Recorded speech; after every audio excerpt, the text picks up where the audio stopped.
This is Kanwarpal Singh. Nationalism in India के next जो topic है हमारा non cooperation movement, class 10th social science history का है। ठीक है, तो ये वाला टॉपिक आज मैं आपके लिए लेके आया हूँ। आज का टॉपिक थोड़ा लंबा है, इसलिए मैं कोशिश करूँगा थोड़ा फटाफट चलने की। ठीक है, non cooperation movement was begun on the January 1921। 1921 को नॉन कॉपरेशन मूवमेंट स्टार्ट हो गया था। इसके जो मेन कारण थे, कॉजेज, ठीक है, पहला खिलाफत इशू था। एक्चुअल में खिलाफत इशू क्या था कि फर्स्ट वर्ल्ड वॉर जब चल रहा था तो उस टाइम में एक एम्पायर था, that is known as the Ottoman empire. The head of Ottoman empire was the खलीफा। Head of the Ottoman empire was the खलीफा। तो ब्रिटिशर्स ने क्या किया कि फर्स्ट वर्ल्ड वॉर के बाद में जब ऑटोमन एम्पायर जब जर्मनी वगैरह के साथ में था, तो जब ये ग्रुप हार गया तो ब्रिटिशर्स ने क्या किया कि इस टर्किश एम्पायर था ये ऑटोमन एम्पायर, तो इसको पूरा टुकड़े टुकड़े कर दिए। तो उसकी वजह से क्या हुआ कि इसके खलीफा के जितने भी पूरे इंडिया में फॉलोअर्स थे, स्पेशली इंडिया में भी बहुत सारे थे, तो वो लोग नाराज़ हो गए। ठीक है, तो एक तो खिलाफत इश्यू था, दूसरा था रॉलेट एक्ट। रॉलेट एक्ट के बारे में हमने पिछले चैप्टर में बात की है। इसकी वजह से डिससेटिस्फेक्शन था पूरी कंट्री के अंदर, रॉलेट एक्ट। और दूसरी क्या है कि रॉलेट सत्याग्रह जो चलाया था वो पूरी तरह से सफल नहीं हो पाया था, तो उसका भी गुस्सा लोगों में था। तीसरा पॉइंट, जलियांवाला बाग मैस्करे हुआ था, तो इसमें भी लोगों में गुस्सा था कि the atrocious killing of the hundreds of the innocent peoples by the British at the Jallianwala Bagh and made the Indian masses resentful towards the British rule. तो अब लोगों को क्या है, एक तरह से ब्रिटिश रूल के खिलाफ गुस्सा हो गया। चौथा, गांधी जी अभी एक कोई मास मूवमेंट स्टार्ट करने के मूड में थे। Gandhi ji wanted to launch a mass movement encompassing the entire nation, तो जिसमें पूरा देश के लोग उसमें शामिल हो और सारी कम्युनिटीज उसमें शामिल हो। ठीक है, तो ये मेन तीन तो मेन रीज़न है, और एक गांधी जी ऐसे भी एक मास मूवमेंट के मूड में थे, तो चार रीज़न हो गए।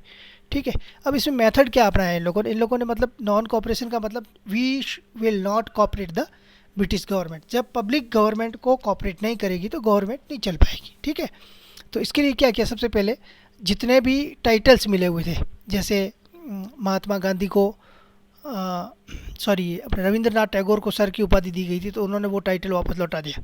ठीक है, तो सिविल सर्विसेज में जो लोग थे उन्होंने सिविल सर्विसेज का बाइकआउट करना शुरू कर दिया, आर्मी का बाइकआउट करना शुरू कर दिया, पुलिस वगैरह, court, legislative council, schools, foreign goods, और इन सब का क्या पूरी तरह से सिविल डिसोबीडियंस कैंपेन चला दी कि मतलब हम लोग किसी भी तरह से इन चीज़ों को मानेंगे ही नहीं और हम गवर्नमेंट को कैसे भी कॉपरेट नहीं करेंगे।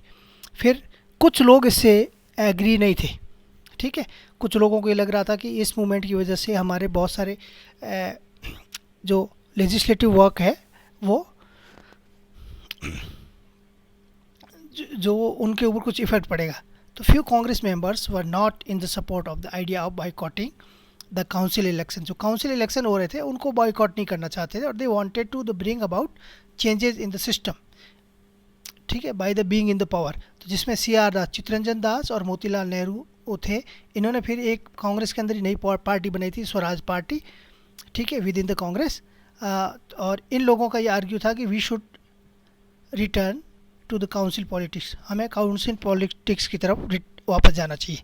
कुछ लीडर्स थे, उनको ये फियर था कि ये जो मूवमेंट है ये वायलेंट नहीं हो जाए, ये जो मूवमेंट है वायलेंट नहीं हो जाए, हिंसक नहीं हो जाए। ठीक है, अब इसके जो मेन इवेंट्स हैं मैं फटाफट चलूँगा। तो सबसे पहला इवेंट हुआ था मार्च 1919 बॉम्बे में, खिलाफत कमेटी बनाई गई थी। ठीक है, और खिलाफत कमेटी बनाने वाले जो लीडर थे मोहम्मद अली और शौकत अली थे। ये जो यहाँ फोटो दिया हुआ है ये इन दोनों भाइयों का ही, और ये दोनों पॉलिटिकल लीडर्स थे उस टाइम में मुस्लिम्स के। 2 सितंबर 1920 में कोलकाता के अंदर कांग्रेस सेशन हुआ था। Gandhi ji in the Kolkata session of the Congress conveyed the other leaders to need of the start the non cooperation. इसमें गांधी जी ने कहा कि भाई हम एक नॉन कॉपरेशन मूवमेंट चलाएंगे, और उसमें हम लोग सपोर्ट लेंगे किसका, खिलाफत का। खिलाफत को भी सपोर्ट करेंगे और स्वराज का भी सपोर्ट करेंगे। ठीक है, तीसरा जो दिसंबर 1920 में नागपुर के अंदर एक और कांग्रेस का जो सेशन हुआ था, तो उसके अंदर नॉन कॉपरेशन प्रोग्राम को अडॉप्ट किया गया। कांग्रेस ने कहा ठीक है कि हम लोग नॉन कॉपरेशन मूवमेंट को अडॉप्ट करते हैं। ठीक है, the movement in the towns. अब उस टाइम में क्या जो टाउन्स थे, ज़्यादातर जो ये मूवमेंट चला था कंट्री साइड में कम था और टाउन्स में बहुत ज़्यादा था। टाउन्स में, सिटीज़ में, ठीक है। The students left the government schools, बच्चों ने सब स्कूलें छोड़ दी, कॉलेजेस छोड़ दी। Head masters and the teachers resign, teachers और हेड मास्टर थे उन्होंने रिज़ाइन दे दिया।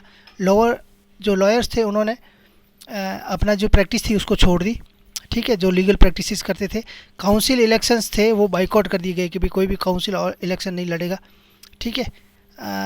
सिर्फ एक मद्रास के अंदर काउंसिल इलेक्शन हुए थे, ठीक है। फॉरेन गुड्स पर जितनी भी बाहर से आने वाला सामान था उसको बाइकआउट किया गया, मतलब कि कोई यूज़ नहीं लेगा। लीकर शॉप्स थी उनको पिकेटेड की गई, मतलब कि उनको बंद करवाया गया। क्या किया गया? बंद करवाया गया। और फॉरेन क्लोथ्स थे उनकी होलियाँ जलाई गई, बर्नड इन यूज़ बोन फायर, मतलब होली जला दी, उनको जला दिया गया, ठीक है।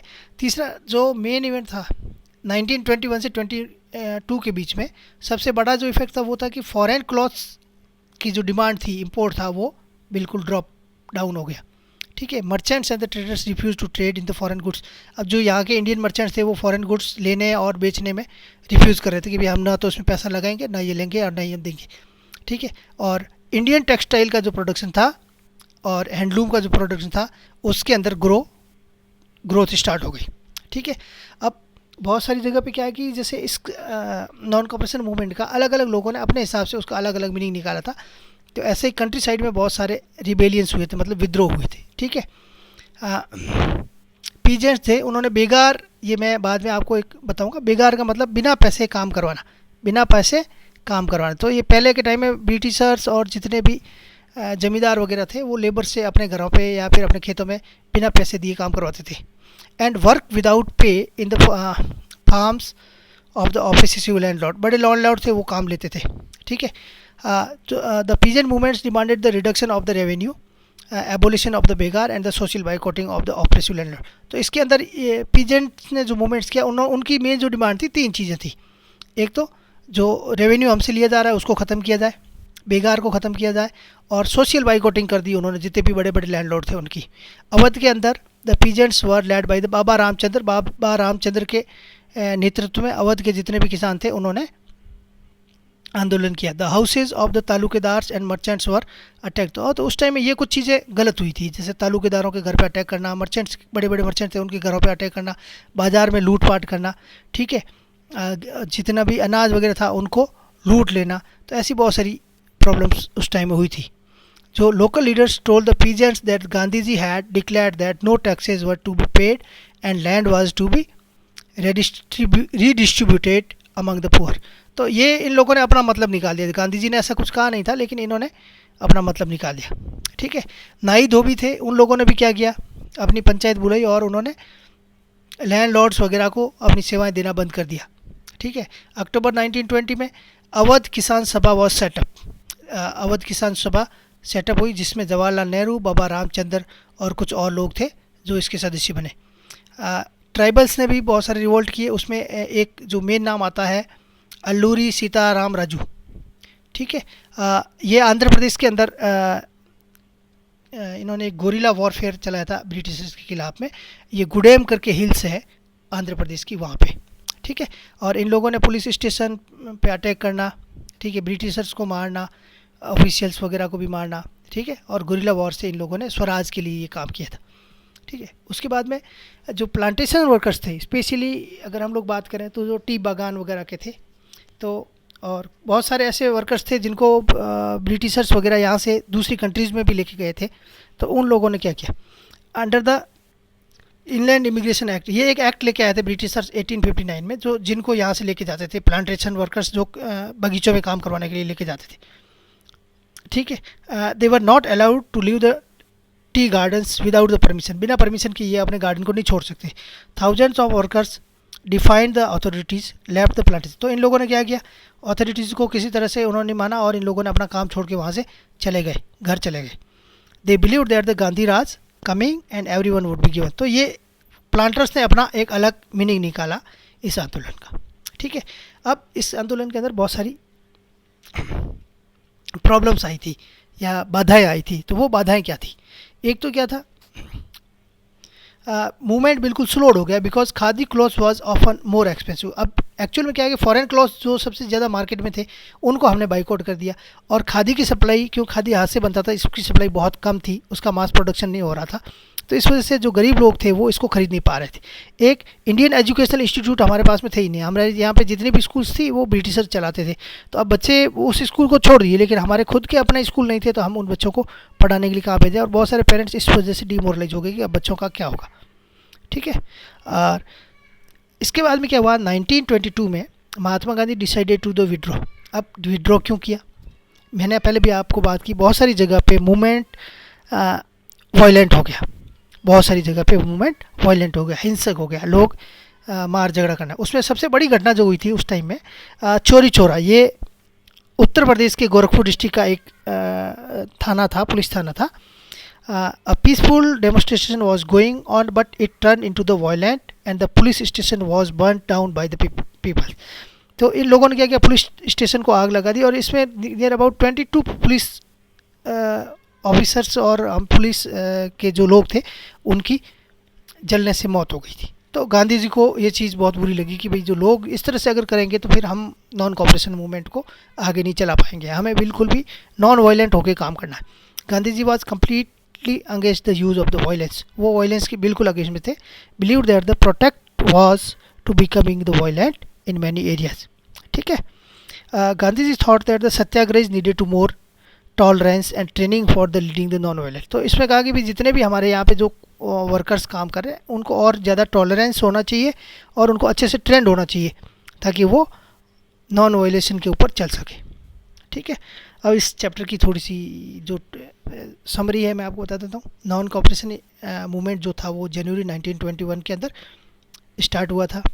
इसके काउजेज था, एक तो खिलाफत इशू था, दूसरा रॉलेट इशू, और तीसरा मेन कारण था जो जलियांवाला बाग मैस्कर है। ठीक है, और एक चौथा कारण भी हम बता सकते हैं कि गांधी जी उस टाइम में he want to start a mass movement. अब इसके मेथड और डिसएग्रीमेंट क्या थे। ठीक है, मेथड हम लोगों ने बताया कि लोगों ने सब अपने टाइटल छोड़ दिए, स्टूडेंट्स ने कॉलेजेस छोड़ दी, टीचर्स ने रिज़ाइन कर दिया, ठीक है, लॉयर्स ने अपनी प्रैक्टिसेस बंद कर दी, और जो काउंसिल्स के मेंबर्स थे उन लोगों ने भी वहाँ से रेजिग्नेशन कर दिया, और किसी तरह से हम लोग गवर्नमेंट को कैसे भी कोऑपरेट नहीं करेंगे। ठीक है, और कुछ लोग इससे एग्री नहीं थे, जिसमें मैंने आपको बात की थी कि मोतीलाल नेहरू और वो लोग काउंसिल लेजिस्लेशन में वापस जाना चाहते थे, तो वो इसके अगेंस्ट में थे। अब इसके जो मेन इवेंट्स में पहला अब हम लोगों ने बात की कि खिलाफत कमेटी का गठन हुआ, फिर कलकत्ता सेशन के अंदर नॉन कॉपरेशन मूवमेंट रखा गया, और नागपुर सेशन के अंदर नॉन कॉपरेशन मूवमेंट को कांग्रेस ने अडॉप्ट कर लिया। ठीक है, और ज़्यादातर मूवमेंट जो था ये टाउन्स में और सिटीज़ में ज़्यादा चला था। 1920 और 22 के बीच में 21-22 के अंदर सबसे ज़्यादा जो फॉरेन गुड्स को बाइकआउट किया गया, और जितने भी ट्रेडर्स वगैरह थे उन लोगों ने फॉरेन गुड्स में ट्रेडिंग करना ही बंद कर दिया। ठीक है, कंट्री साइड में बहुत सारी जगह पे विद्रोह हुए, जिसमें यूपी में स्पेशली हम लोगों ने देखा नाई धोबी ने भी अपना बंद चलाया, जो जितने भी लैंडलॉर्ड्स वगैरह थे उनको सेवा देना बंद कर दी। अवध किसान सभा बनी, तो इसके जो जवाहरलाल नेहरू और बाबा रामचंद्र इसके क्या बोलते हैं उसको पहले सदस्य थे और एस्टेब्लिश करने वाले लोग थे। ठीक है, ट्राइबल्स में हम लोगों ने देखा कि आंध्र प्रदेश के अंदर अल्लूरी सीतारामन राजू ने ये गुरिल्ला वॉर चलाया था, और प्लांटेशन वर्कर्स ने भी जो माइग्रेशन एक्ट था 1859 वाला उसको डिनाइड करके, उसको मतलब नहीं मानते हुए अपने घरों को चले गए। ठीक है, और इसकी बाधाएं हम लोगों ने देखी कि बहुत सारे लोग जो थे, एक तो खादी यहाँ पे बहुत महंगी थी, उस वजह से गरीब लोगों को बहुत परेशानी आ रही थी, और दूसरी थी कि कुछ लोग जो थे वापस काउंसिल पॉलिटिक्स में लौटना चाहते थे। ठीक है, और इसका जो नॉन कॉपरेशन मूवमेंट को विड्रॉ करने का सबसे बड़ा रीज़न जो था चोरी चोरा इंसिडेंट था, जो 1922 के अंदर हुआ। और चोरी चोरा जो है गोरखपुर डिस्ट्रिक्ट यूपी का एक पुलिस थाना था, इसमें पब्लिक ने आग लगा दी थी। कुछ क्वेश्चंस है, तो मैंने ये 3 क्वेश्चंस दिए हैं, इनको थोड़ा सा आप अभी जो हमने बात की है इसी में से है, बाहर से कुछ नहीं है। What are the 3 causes of the non cooperation movement, अभी मैंने आपको बताया है, दोबारा से उसको रिकॉल कीजिए। Define Mahatma Gandhi concept of non cooperation, non cooperation का कॉन्सेप्ट गांधी जी का क्या था, इसको थोड़ा डिफाइन कीजिए। हम लोगों ने इस चैप्टर को पढ़ा तो आपको समझ में आ गया होगा कि गांधी जी नॉन कॉपरेशन में क्या चाहते थे। ठीक है, some Congress leaders were reluctant to commence the non cooperation movement, what was the reason for it, इसका भी मैंने आपको अभी बताया। जो कुछ लोग एग्री नहीं थे वो एग्री क्यों नहीं थे, तो ये उसका रीज़न है। ठीक ठीक है। Why did Gandhi ji decide to withdraw the non cooperation movement, explain. Gandhi ji ने नॉन कॉपरेशन मूवमेंट को क्यों विदड्रॉ किया, इसके बारे में आपको थोड़ा सा बताना। ये हमने अभी सबसे लास्ट वाले पॉइंट में भी मैंने आपसे डिस्कस किया था। ओके, थैंक यू, और मेरे साथ बने रहने के लिए बहुत बहुत धन्यवाद। Have a fruitful day.